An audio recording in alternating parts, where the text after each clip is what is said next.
Olá, caríssimo telespectador da Rede Século XXI, que bom encontrá-lo diante do televisor. Mais um domingo em nossas vidas e no final da tarde desse primeiro dia da semana, dia santo, porque dia dedicado à ressurreição de Cristo, dia em que celebramos a vitória de Cristo sobre a morte. Você é convidado a permanecer conosco nesses 30 minutos que o programa Luz da Vida vai dedicar pela 14ª vez ao fascinante argumento da providência divina. Providência divina é o cuidado, é o zelo, é a solicitude de Deus por tudo aquilo que Ele criou. O nosso Deus é criador de todas as coisas visíveis e invisíveis. Tudo que existe fora dele é obra de suas mãos. E Deus, ao criar, cuida daquilo que Ele cria. Ele não cuida e abandona a própria sorte, a criação. Cuida e a conserva. E a conservação se aplica a cada instante, a cada milímetro, a cada pessoa, a cada coisa, mesmo as mais insignificantes da história. E a providência concorre na história e particularmente na história dos homens, onde as decisões são tomadas e Deus sempre respeita a decisão do homem, seja para a prática do bem, seja para a prática do mal. E essa é a 14ª vez que nós dedicamos esse programa de 30 minutos a esse argumento. No encontro passado, nós terminamos o segundo programa dedicado ao tema da providência divina e à experiência do mal praticado pelos homens. Como falar da providência divina diante da prática do mal? E como Deus é capaz de tirar dos males que as pessoas fazem para nós bens infinitamente maiores, para nós e até para os próprios malvados, para aqueles que arquitetam, para aqueles que tentam destruir, prejudicar, causar dano à nossa vida. Hoje nós vamos falar de uma outra figura no Antigo Testamento e agora a providência divina que por um mistério que desconhecemos permite que haja na nossa vida o inimigo por excelência do gênero humano, porque é inimigo antes de tudo de Deus e de tudo aquilo que ele faz, o próprio Satanás.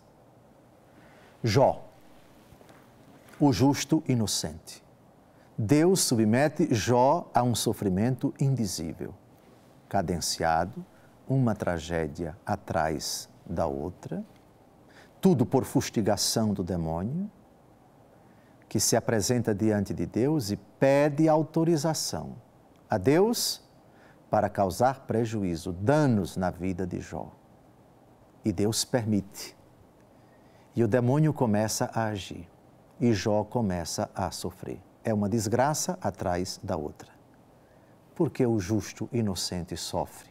É a grande pergunta que é o pano de fundo do livro de Jó.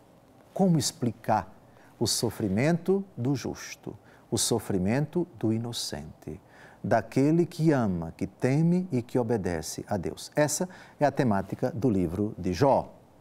Assim, é impossível tratar do tema da providência divina no Antigo Testamento sem fazer alusão a esse argumento. E é disso que nós vamos tratar.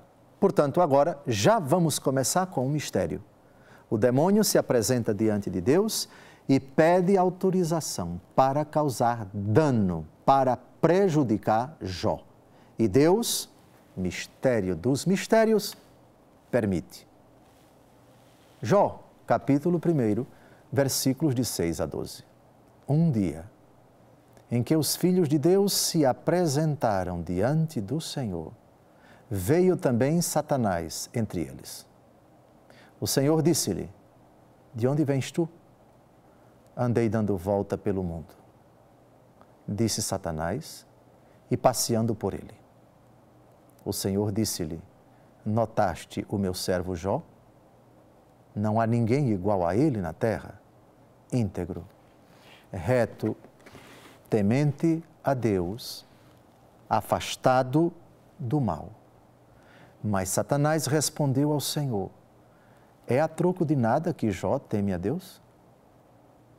Não cercaste como de uma muralha a sua pessoa, a sua casa e todos os seus bens? Abençoas tudo quanto ele faz e seus rebanhos cobrem toda a região? Mas estende a tua mão e toca em tudo o que ele possui, juro-te que te amaldiçoará na tua face.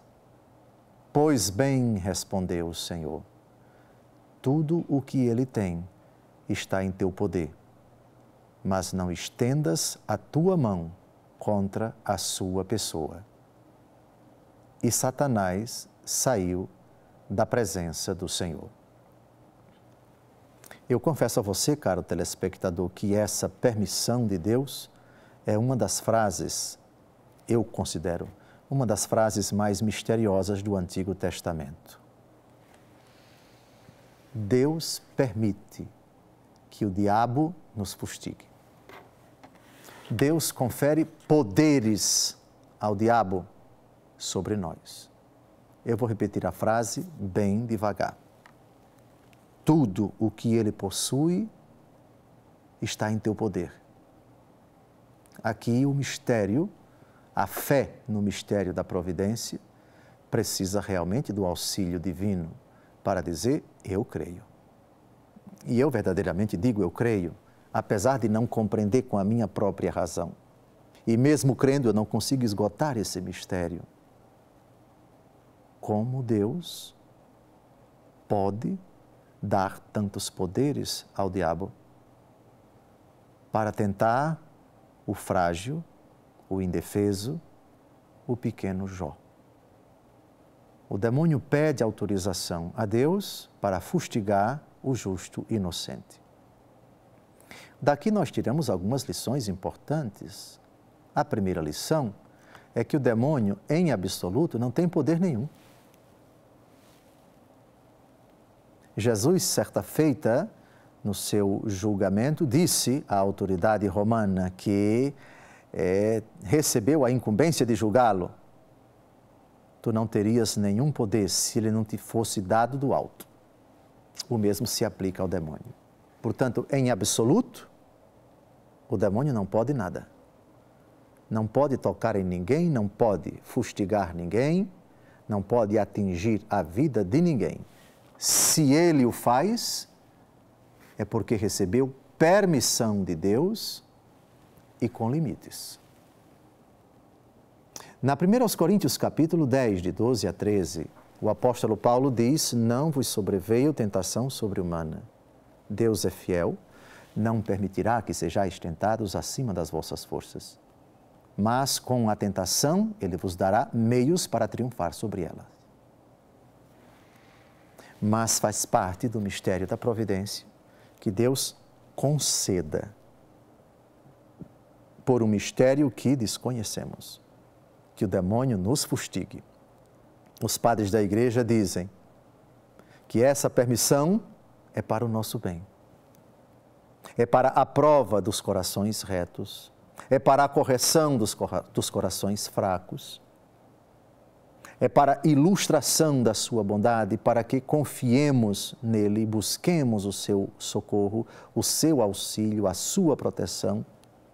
É para que naquela dificuldade nós aceitemos a purificação, o aprendizado no cadinho do sofrimento e recorramos ao Senhor e busquemos a sua força e saiamos triunfantes dessa tribulação, dessa tentação, dessa dificuldade que por vezes é causada pelo próprio inimigo. Eu vou repetir mais uma vez a frase misteriosa. Pois bem, respondeu o Senhor, tudo o que ele possui está em teu poder, mas não estendas a tua mão contra a sua pessoa. E com essa concessão, Satanás sai da presença do Senhor e começa uma série de desgraças. Jó, que tinha muitas propriedades, vê o seu patrimônio se esvair da noite para o dia, por assim dizer. Tudo aquilo que ele tem, todos os seus bens são consumidos, as ovelhas, os escravos, os camelos e também os próprios filhos, os seus queridos filhos, aliás, 7 filhos e 3 filhas, diz o capítulo 1, versículo 2, morrem. Como se não bastasse, Jó é acometido por uma lepra, todo o seu corpo fica coberto por essa escama branca, é o que hoje nós chamaríamos de hanseníase, a lepra, doença que naquele tempo era incurável, hoje, graças a Deus, tem cura. E ele passa a sofrer indizivelmente. Mas isso não é tudo de desgraça, porque 3 amigos seus comparecem à sua casa e tentam convencê-lo de que se ele está sofrendo é porque ele cometeu pecados diante de Deus, que se ele está padecendo tudo isso, se ele experimentou todas essas desgraças, é porque ele é o culpado, o que Jó não concorda, e tem até a intervenção da sua esposa, que tenta convencê-lo a amaldiçoar a Deus e a morrer. Vejam, perdeu tudo, mas não blasfemou contra Deus. Aliás, no capítulo 1, versículo 21 de Jó, o Senhor deu, o Senhor tirou, bendito seja o nome do Senhor. E Jó não blasfema contra Deus nessa situação de extrema indigência. Agora vamos à intervenção da mulher dele, uma amiga da onça, digamos assim. Vejam que proposta indecente ela vai fazer para o seu esposo. Jó, capítulo 2, de 9 a 10. Sua mulher disse-lhe: persistes ainda em tua integridade? Amaldiçoa a Deus e morre. Falas, respondeu-lhe ele, como uma insensata. Aceitamos a felicidade da mão de Deus, não devemos também aceitar a infelicidade? Em tudo isso, Jó não pecou por palavras. Mesmo no momento de dura provação, o reto, o íntegro, o impoluto, Jó não blasfema contra Deus. Resiste a essa proposta indecente da sua esposa. E ao longo do livro, ele resiste com argumentos de uma pessoa bem formada na fidelidade a Deus, no temor do Senhor, aos argumentos dos seus 3 amigos, que tentam convencê-lo: você está errado, você é culpado, se você está sofrendo é porque você tem culpa diante de Deus. E Jó se recusa a aceitar essa mentalidade, que era a mentalidade da época, porque o justo inocente sofre. Jó se recusa a pensar segundo a mentalidade da época: se eu estou sofrendo é porque Deus está me punindo por um pecado que eu cometi. E Jó resiste até o fim a essa mentalidade, não se dobra absolutamente diante dela. Terminamos aqui o primeiro bloco. Convido você a não sair daí diante do televisor, a permanecer conosco na Rede Século XXI, porque depois de um breve intervalo, nós voltaremos para dar continuidade a esse argumento. Até o segundo bloco, se Deus quiser. Que bom que você está conosco. Continue com a sua Bíblia aberta, com o seu livro para uma eventual anotação, e voltaremos daqui a pouco. Até logo.